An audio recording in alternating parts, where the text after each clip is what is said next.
Hello दोस्तों, आप सभी को नमस्कार। हमारे YouTube pick the fight civil service academy में आप सभी का स्वागत है। आज हम लोग लेकर के आए हैं करेंट अफेयर्स का एक श्रृंखला है जो जल्दी जल्दी हम लोग करा देंगे ताकि आपका एक रिवाइज हो जाएगा। ये करेंट अफेयर्स आपको समझ के एक दिन गैप होकर के चलेगा और सुबह का जो 5 बजे वाला जो करेंट अफेयर्स चल रहा था, अब कभी कभी हो सकता है एक दिन गैप हो जाए तो हम उसको अब इसके बाद हम वो करेंगे। तो मुझे लगता है कि काफ़ी डिस्कशन के साथ होगा और काफ़ी मटेरियल आपको उसमें मिलेगा। और जितने भी जो हमने खुद तैयार किया है वो सारी चीज़ें जो पिछले बार जो आपने देखा है, जितने भी आपको मतलब करंट अफेयर्स का जो संभावित जो कंटेंट होगा वो सब चीज़ हम देने का कोशिश करेंगे और फुल डिस्कशन होगा ताकि आपको बहुत सारा कंटेंट आपको यहाँ पे मिल सके। 5 बजे सुबह वाला कभी कभी गैप में हम आपको लेकर के आएंगे। चलिए देखते हैं पहला क्वेश्चन। छोटी राशि के कर्ज लेने में, छोटी राशि जो कर्ज लिया जाता है उसमें भारत में पहला स्थान किसका है? तो पहला स्थान अब बिहार का हो गया है। देखिए, छोटी राशि के कर्ज लेने में तमिलनाडु को पछाड़कर, इससे पहले स्थान तमिलनाडु का था। तमिलनाडु छोटे छोटे कर्ज लेने में पहला स्थान रखता था, लेकिन अब स्थान किसका हो गया? बिहार का हो गया है। इसके पूर्व में किसका स्थान था? तो तमिलनाडु का स्थान था। तो बात करते हैं, इसका आंसर हो जाएगा, इसका आंसर हो जाएगा बिहार। ठीक है, यानी कि छोटी राशि के कर्ज लेने में तमिलनाडु को पछाड़कर कौन सा राज्य शीर्ष पर पहुंच गया है? तो इसका आंसर हो जाएगा आपको बिहार। तो बिहार देखिए कितना डेवलप हो रहा है। दूसरा देखते हैं, चंद्रयान 3। हम लोग एक अलग से आपको जितना भी साइंस टेक है उसको कराने की कोशिश करेंगे। वहाँ से एक प्रश्न जरूर बीपीएससी में पूछा जाता है। चंद्रयान 3 को किस तारीख को लॉन्च किया गया? कहा जाता है चंद्रयान 3 को किस तारीख को लॉन्च किया गया, और ये है आपको देखिएगा कि लॉन्च किया जाएगा, ये है 14 जुलाई 2023 को। 14 जुलाई 2023 को है। ठीक है, चंद्रयान 3। इसके पहले चंद्रयान 2 था, अपनी सफलता के मंजिल में कहीं ना कहीं वो कमज़ोर पड़ गया और थोड़ा सा सफल हुआ। इसकी सफलता पे हम लोग फिर से गौर करेंगे। चलिए नेक्स्ट हम लोग देखते हैं। कहता है कि बिहार के किस अनुसंधान को पुनः राष्ट्रीय अनुसंधान की दर्जा दिया गया है? कहता है कि बिहार के किस अनुसंधान को पुनः राष्ट्रीय अनुसंधान की दर्जा दिया गया है? इसका आंसर ए हो जाएगा मखाना अनुसंधान केंद्र। मखाना अनुसंधान केंद्र की स्थापना हुआ कहाँ पे? मधुबनी में। लेकिन मखाना की अगर बात किया जाए तो सबसे ज़्यादा मखाने का उत्पादन आपको होता है दरभंगा में। अगर पूरे भारत की बात कर दिया जाए तो सबसे ज़्यादा मखाना आपके बिहार में होता है, जिसका परसेंटाइल 85% है। ये एक समय में बीपीएससी में एक प्रश्न पूछा गया था। ठीक है, नेक्स्ट हम लोग देखते हैं। बिहार सरकार द्वारा शुरू की गई साइकिल योजना को किस अफ्रीकन देश ने अपनाया? किस अफ्रीकन देश ने अपनाया? अब सोच के देखिएगा, अफ्रीकन कंट्री में भी लोगों को लगता है कि बिहार की जो योजना है वो तारीफ़ी योग है और वो लोग भी हमारे योजनाओं को अपने देश में लागू करते हैं। इसका आंसर हो जाएगा जाम्बिया। इसका आंसर क्या हो जाएगा? जाम्बिया हो जाएगा। कहता है कि बिहार सरकार द्वारा साइकिल योजना को किस अफ्रीकन देखिए अफ्रीकन देश ने अपनाया, वो है जाम्बिया। और बिहार में जो साइकिल जो आप देखते हैं, साइकिल योजना जो है ये लड़कियों के लिए बहुत ही ज़्यादा समझिए कि फ़ायदा पहुंचाया। और अगर देखा जाए कि लड़कियों का जो लेवल एजुकेशन को लेकर के रहा और ये बहुत सारा मतलब समझिए कि प्रोत्साहन दिया गया था बिहार सरकार के द्वारा, तब उन्होंने, अगर गांव में आप सुबह में आप जाइएगा तो देखिएगा कि बहुत सारी लड़कियां साइकिल से स्कूल की तरफ जाती हैं। चलिए हम लोग आगे देखते हैं। और ये कॉन्सेप्ट जाम्बिया ने अपनाया था। अगला देखते हैं हम लोग। फिर दोबारा टाइप हो गया है, छोटी राशि के कर्ज लेने में तमिलनाडु को पछाड़कर शीर्ष पर कौन सा स्थान आ गया? तो ये हो जाएगा आपका बिहार हो जाएगा। आइए नेक्स्ट हम लोग फिर से देखते हैं। देखिए, कहता है कि बिहार में कृषि को बढ़ावा देने के लिए ड्रोन ट्रायल रन कहाँ किया जा रहा है? ये बहुत इंपॉर्टेंट है, ये पूछा जा सकता है कि बिहार में कृषि को बढ़ावा देने के लिए ड्रोन ट्रायल रन कहाँ किया जा रहा है? तो आपका ये पुनपुन पटना हो जाएगा। इसका आंसर सी हो जाएगा, पुनपुन पटना। ये पुनपुन क्या हो जाएगा? पटना हो जाएगा। उसके बाद हम लोग देखते हैं नेक्स्ट क्वेश्चन। हम लोग देखते हैं, इसमें एक क्वेश्चन ही कट गया। ये क्वेश्चन है कि ग्रीनफील्ड परियोजना को लगाने में भारत कौन सा नंबर पर है। ग्रीनफील्ड यानी कि ग्रीनफील्ड परियोजना को लगाने में भारत कौन सा स्थान पर है, तो इसका आंसर हो जाएगा सी। ये तीसरे नंबर पे ग्रीनफील्ड परियोजना को लगाने में भारत का स्थान तीसरा है और ये तीसरा आंसर इसका हो जाएगा सी, आंसर हो जाएगा इसका। चलिए आगे हम लोग देखते हैं। देखिए, करंट को प्रत्येक माह वाला जो प्रतियोगिता दर्पण होता है या क्रॉनिकल होता है, अगर आप करंट में एक बेहतर मतलब होता है कि 30 प्रश्न पूछे जाते हैं, 32 प्रश्न पूछे जाते हैं। इसमें दरोगा की भी वैल्यू सबसे ज़्यादा है और बीपीएससी में तो बहुत ही ज़्यादा इसका महत्वपूर्ण है करंट अफेयर्स का। एक साल का जो करंट अफेयर्स है, इसकी तैयारी के लिए आपको प्रत्येक माह का या तो प्रतियोगिता दर्पण पढ़ लीजिए, नहीं तो क्रॉनिकल जो है मैगजीन जो है उसको आप ज़रूर लिया करिए। 9वां क्वेश्चन है कि भारत ने किस देश को शेरों की गणना का संचालन और मूल्यांकन करने के लिए अच्छी प्रबंधकीय प्रथाओं को तैयार करने में मदद की है। तैयार करने में क्या की है, मदद की है। ये कौन सा कंट्री हो जाएगा, ये हो जाएगा केन्या। ये हो जाएगा आपको केन्या हो जाएगा। कहता है कि भारत ने किस देश को शेरों की गणना का संचालन और मूल्यांकन करने के लिए अच्छी प्रबंधकीय प्रथाओं को तैयार करने में मदद किया। किसको तैयार करने में मदद किया, तो केन्या को तैयार करने में मदद किया, केन्या को। ठीक है, केन्या, युगांडा, तंजानिया यहीं पे है, सब बगल में ही। उसके बाद हम लोग देखते हैं, कहता है कि रासायनिक हथियारों के अंतिम जखीरे को नष्ट कर रहा है वह कौन सा देश है। सोच के देखिएगा, सबसे ज़्यादा अमेरिका ही इस सब चीज़ को बढ़ावा देता है और वहीं ये ख़त्म करने के लिए पहल भी कर रहा है। इसका आंसर क्या हो जाएगा, इसका आंसर हो जाएगा अमेरिका। कहता है कि रासायनिक हथियारों के अंतिम जखीरे को नष्ट कर रहा है वह कौन सा देश है। रासायनिक,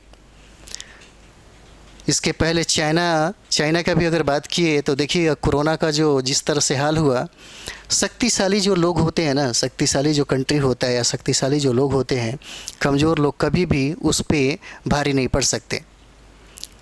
कहा जाता है कि शक्तिशाली कभी कभी सच्चाई को भी हरा देता है। जैसे आप देखेंगे रामायण महाभारत में कभी कभी शक्ति को भी, मतलब सच्चाई को भी शक्ति क्या करती है, दबा करके रख देती है। भले सच्चाई बाद में जीते, बाद की बात है।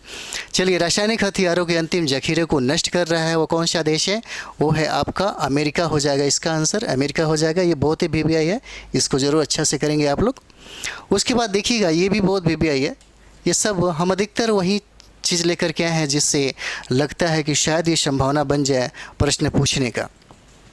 हम इसमें अभी डिस्कशन आपको नहीं दे रहे हैं ताकि बहुत लंबा वीडियो हो जाएगा। हाल ही में 2023 में किस देश ने रतन टाटा को अपने सर्वोच्च नागरिक सम्मान से सम्मानित किया है। वो कौन सा कंट्री है, वो कंट्री है आपको ऑस्ट्रेलिया। ये आपका आंसर हो जाएगा ऑस्ट्रेलिया। कहता है कि हाल ही में 2023 में किस देश ने रतन टाटा को अपने सर्वोच्च नागरिक सम्मान से क्या किया, सम्मान से सम्मानित किया है, वो आपका आंसर हो जाएगा ऑस्ट्रेलिया। आंसर क्या होगा, ऑस्ट्रेलिया आंसर हो जाएगा। उसके बाद हम नेक्स्ट बात करते हैं यहाँ पे। देखिए, किस संस्था ने state of world population report launch किया है। कहता है कि किस संस्था ने state of world population report को क्या किया, लॉन्च किया। इसका आंसर की अगर बात कर दें तो इसका आंसर आपका ए हो जाएगा, UNFPA। इसी ने क्या किया था, इस रिपोर्ट को लॉन्च किया था। चलिए नेक्स्ट हम लोग देखते हैं यहाँ पे। कहता है कि हाल ही में अप्रैल 2023 में नेशनल क्वांटम मिशन के तहत कितने करोड़ रुपए मंजूर किए गए हैं। क्या हो जाएगा इसका आंसर, इसका आंसर हो जाएगा 6000 करोड़ रुपए की मंजूरी मिली है। 6000 करोड़ रुपए की क्या हुआ, मंजूरी मिला। कहता है कि 2023 में नेशनल क्वांटम मिशन के तहत कितने करोड़ रुपए मंजूरी दिया, तो 6000 करोड़ रुपए की मंजूरी मिला है। चलिए नेक्स्ट हम लोग देखते हैं। इसमें लिखा है, ये बहुत ही इंपॉर्टेंट आपको क्वेश्चन रहेगा। कहता है कि फ्रीडम हाउस द्वारा प्रकाशित freedom in the world 2023 report के अनुसार कौन सा देश सबसे कम आज़ाद है। सबसे कम आज़ाद वाला, सोचिए आज़ादी की अगर बात किया जाए तो सर्वाधिक जो आज़ादी जो वहाँ के लोगों का है वो है अमेरिका। वहाँ पे मानवाधिकार जितना स्ट्रॉन्ग है पूरी दुनिया में कहीं नहीं है। जैसे बात किया जाए कि हमारे भारत में जिस कॉन्सेप्ट को अंबेडकर ने लिखा था, उस कॉन्सेप्ट के आधार पे भारत में भी ऐसा कुछ नहीं है, क्योंकि वहाँ देखिए जनता पूछती है। सरकार अगर कोई चीज़ें लागू कर दे तो तुरंत जनता पूछ देगी कि आपने कम से कम पहल किया था या जनता से बताया था। कोरोना में भी देखिएगा, ये अमेरिका की जनता ने अमेरिकन सरकार की बातें मानने से इनकार कर दिया कि तुम कौन होता है हमारी स्वतंत्रता को छीनने वाला। और यही वजह होता है कि कहा भी जाता है पेपर के अनुसार और बहुत सारे सोर्स के अनुसार ये कहा जा सकता है कि सबसे ज़्यादा कोरोना में मृत्यु किसका हुआ? अमेरिका में। अमेरिका में चलिए देखते हैं, क्योंकि वो सबसे अच्छा माना जाता है भाई कि वहाँ पे सबसे ज़्यादा मानवाधिकार काम करता है, लोगों की आज़ादी प्राथमिकता में रखी जाती है। यहाँ पे क्या होता है, लोगों की आज़ादी भी छीन लिया जाता है। मानव की आज़ादी होना बहुत ज़रूरी है। चलिए, तो फ्रीडम हाउस द्वारा प्रकाशित freedom in the world 2023 report के अनुसार कौन सा देश सबसे कम आज़ाद है? ये सबसे कम आज़ाद है कौन? तिब्बत। बिल्कुल आज़ाद नहीं है। तिब्बत की भी कहानी बहुत ही अलग किस्म का है। अगर इंटरनेशनल रिलेशन आप पढ़ेंगे तो चाइना ने कैसे तिब्बत को मतलब समझिए कि अपने पक्ष में किया और इस पे सैन्य आक्रमण करके इसको अपने कब्जे में कर लिया।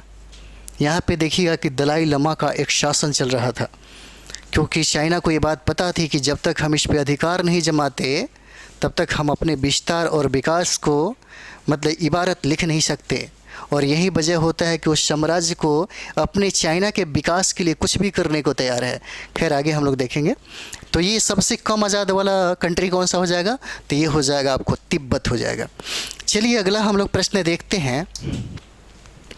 कहता है कि नई दिल्ली में शंघाई सहयोग संगठन के नई दिल्ली में एससीओ के संगठन के युवा लेखक के सम्मेलन का उद्घाटन किसने किया था?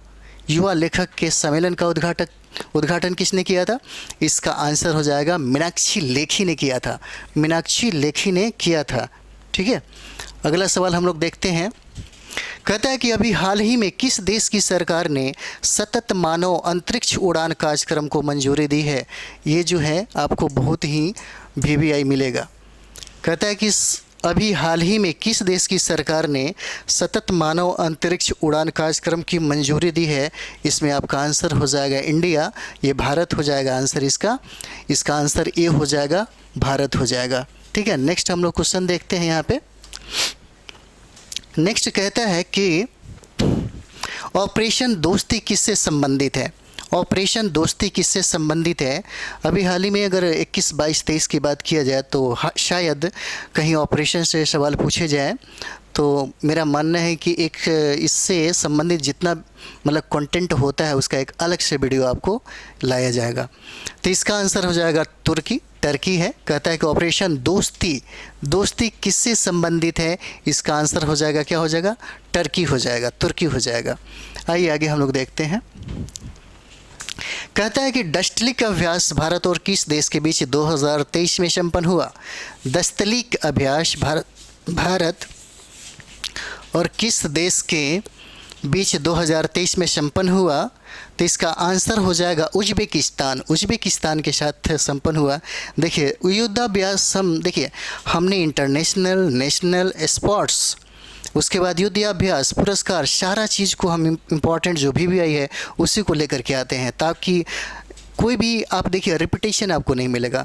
रिपीटेशन इसलिए नहीं मिलेगा ताकि आप एक बार देखें हमारे जितने भी सीरीज होगा। हाँ, 5 बजे सुबह वाला में आपको बहुत सारा रिपीटेशन मिलेगा, क्योंकि वहाँ पे आपको रिवाइज कराया जाता है, बहुत सारा चीज़ें आपको मिलेगा और मिलता रहेगा। हम फिर से आपको वहाँ पे भी आने वाले हैं। चलिए, दस्तलिन अभ्यास भारत और किस देश के बीच 2023 में संपन्न हुआ? ये है उज्बेकिस्तान। ठीक है, चलिए अगला सवाल हम लोग देखते हैं। अगला है कि सीएजी गिरीश चंद्र मुर्मू को WHO के बाहरी लेखा परीक्षा के रूप में कितने वर्षों के लिए फिर से चुना गया है? कितने वर्षों के लिए फिर से चुना गया है? तो ये आपका आंसर हो जाएगा 4 वर्षों के लिए फिर से चुना गया है। कितने वर्षों के लिए चुना गया है? तो 4 वर्षों के लिए इन्हें फिर से चुना गया है। अगला सवाल हम लोग देखते हैं। यहाँ पे कहता है कि मलेरिया उन्मूलन पर एशिया पैसिफिक लीडर्स क्लेव का मेजबान कौन सा देश किया? ठीक है, और इसका आंसर आपका हो जाएगा ए, भारत हो जाएगा। कहता है कि मलेरिया उन्मूलन पर एशिया पैसिफिक लीडर्स क्लेव का मेज़बान कौन सा देश किया? तो भारत ने किया है। इसका आंसर ए हो जाएगा, इंडिया हो जाएगा। चलिए अगला हम लोग सवाल देखते हैं।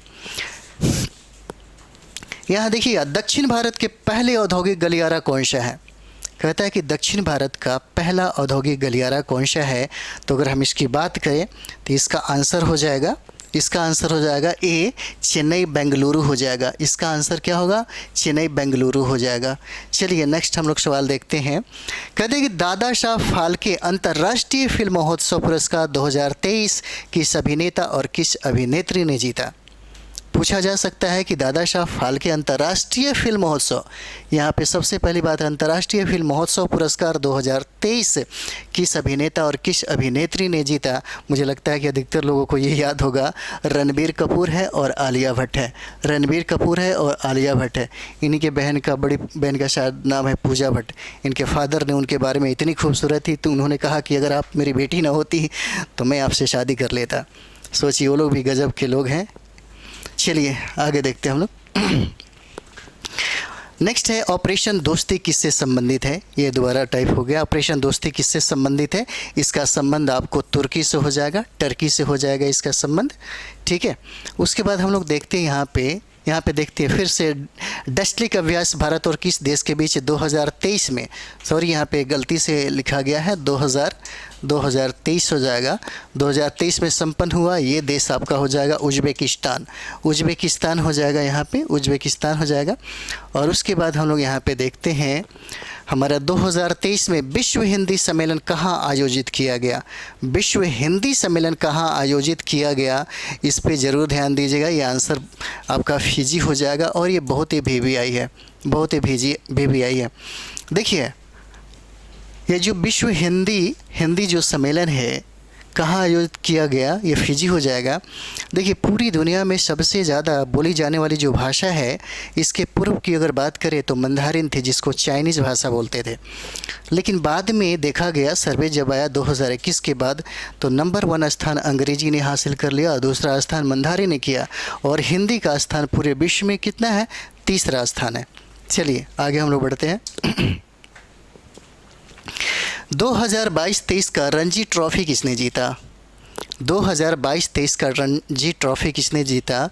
हम पहले ही इसको बता देते हैं कि बहुत ही VVI है। रणजी ट्रॉफी किसने जीता? तो ये सौराष्ट्र ने जीता और हराया किसको? कलकत्ता को हराया। सौराष्ट्र ने इसको जीता है। ठीक है, पूछा जा सकता है कि रणजी ट्रॉफी किसने जीता? तो सौराष्ट्र ने जीता। हारा किसने? तो कलकत्ता ने। चलिए आगे बढ़ते हैं। जितना भी खेल होगा अलग से हम आपको बताने वाले हैं। 2023 में किस निगम को मिनी रत्न शैली की दर्जा दिया गया है?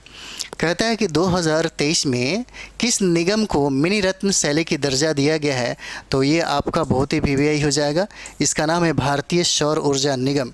भारतीय सौर ऊर्जा निगम हो जाएगा। इसका आंसर ए हो जाएगा, भारतीय सौर ऊर्जा निगम हो जाएगा। ठीक है, अब आते हैं हम लोग अंतिम सवाल की तरफ में। अंतिम मेरा सवाल है, कहते हैं कि 2023 में वैश्विक बौद्ध शिखर सम्मेलन का आयोजन कहाँ किया गया? कहता है कि 2023 में वैश्विक बौद्ध शिखर सम्मेलन का आयोजन कहाँ किया गया? इसका आंसर आपका हो जाएगा नई दिल्ली। इसका आंसर हो जाएगा नई दिल्ली। ठीक है, 2023 में वैश्विक बौद्ध शिखर सम्मेलन, वैश्विक पूछ रहा है, वैश्विक बौद्ध शिखर सम्मेलन का आयोजन कहाँ हुआ? नई दिल्ली। इसी श्रृंखला के साथ ये आपका जितना भी क्वेश्चन था समाप्त होता है।